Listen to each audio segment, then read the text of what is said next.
Djo, or Djo The Crux, Pitchfork gave it a 5.9 and said actor and musician Joe Kerry's third album aspires to something big, but though it's performed with care and craft, its frictionless blend of styles feels a bit uncanny.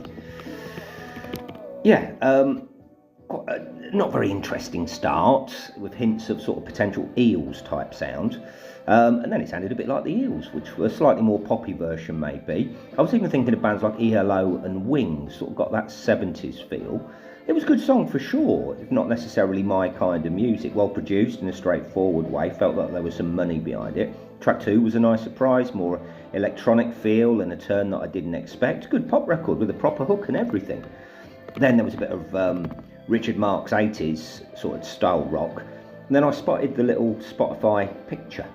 And it's Steve. It's only bloody Steve off Stranger Things, isn't it? So that was a nice surprise. Nice to see him. I'm a big fan of him. He's probably my favourite character, but I'm not a big fan of actor spin-off bands, so it probably put me off a little bit.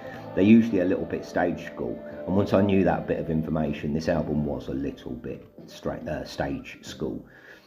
You know, at least trying to do decent songs in a decent way, though, but it does feel clinical. But how much of that is now I know it's Steve? I don't know. His voice is okay. I'm not blown away by it. The band are great. You know, perhaps the world needs a new Patrick Swayze. I liked it when he sounded like Tom Petty.